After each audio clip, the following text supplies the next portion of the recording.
Quick introduction, my name is Manish, I work back, I'm a partner with the business consulting practice, helping a lot of the GCCs in India to not only set up but also transform their operations.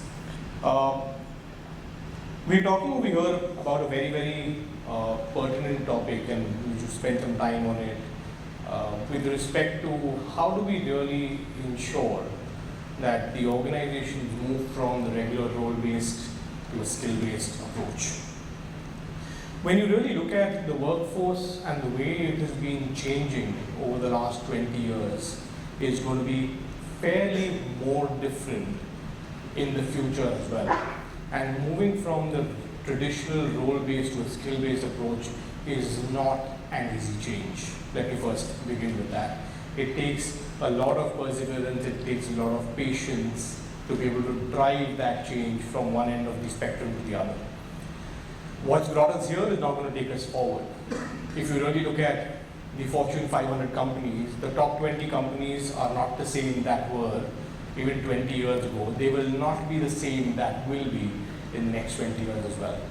At some point in time, when you have the Gen Alphas and the Gen Zs who are going to be going up the ladder in the workforce, are going to just come back and say, I'm not interested in the ladder anymore.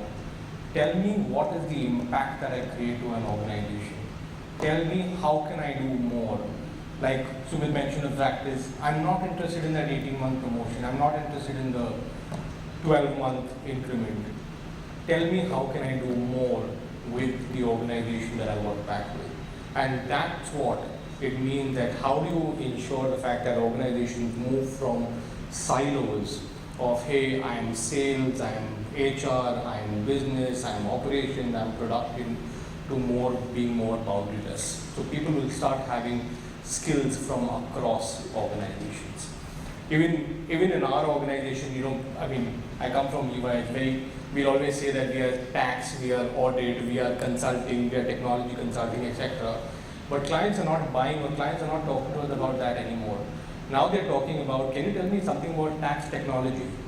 Which primarily means that the person who understood tax till 5 years ago and had no clue about what generative AI is or what machine learning is today sitting and learning how can LLMs really change the way tax should be in the future. And that's the kind of importance that skills give over the roles that you really end up performing. And that's how organizations of the future are moving towards. This is the third edition, or the third report in the series that we've got. The first one really started off about is technology supposed to be a silo, or should technology be embedded across businesses?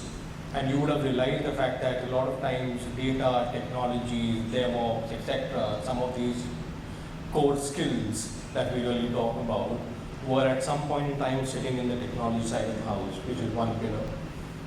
And most tech transformation programs or ERP transformation programs did not succeed if they were just siloed. That's where a lot of teaming started with business, partnering started with business, collaboration started with business. And some of the large programs started to be co-owned rather than being owned by a certain silo. That's what the first part of the report was about. The second part of the report was, how can the skills first be a real transformation for an organization, and should that be the approach that an organization should take? And after a resounding success of that came the next question, is what's the economic value that skills first brings to us as an organization, and can we quantify it? It's still, I will still say it is nascent to quantify it, but it's not impossible. And through the report that you would all have a copy of, and when you get into a little more details about it, you'll realize the fact that there are measures that can be used for this type of quantification and identification of that economic gap. The first one being that a skills-first approach offers significant benefits over the typical role-based approach. Easier said than done.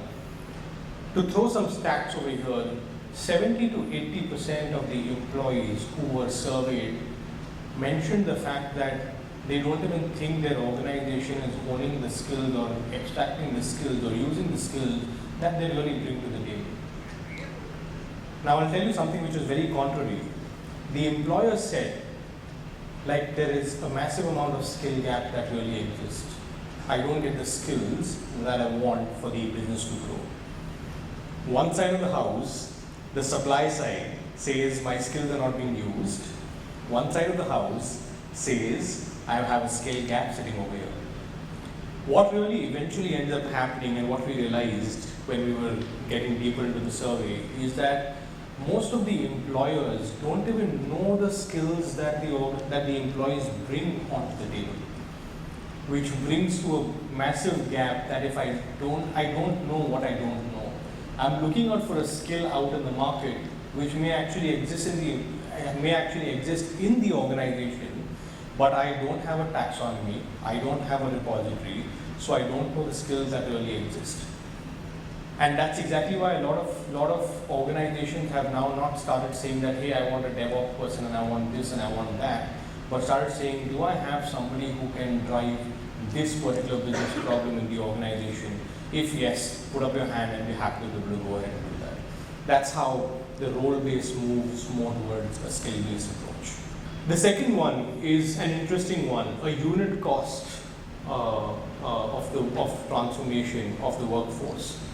Whenever we realize the fact that there is an issue in the hire that we made, we usually say that, hey, the cost is about 10 to 12%, hiring costs plus some bit of training costs, etc., all of that. Most of us don't even consider the opportunity cost loss that the business has had by not having the right skill at that point in time. Some stats around this: approximately 70 to 75% of the employers said that they have an accuracy of about 70 to 75% in role-based hiring. In skill-based hiring, the accuracy went up by about 15 percentage points, close to about 85 to 90, which primarily means that out of 4 people that we hire today in a role-based organization or role-based approach, we make one mistake in hiring wrong, which is about 1 out of 4. When you move to a skill-based approach with a 10% increase or 15% increase, there is a possibility that you would make 2 hire wrongs in 10. The third thing is the fact is, whenever you're talking about transformation, most of us come from an organization which will be running some sort of transformation or the other.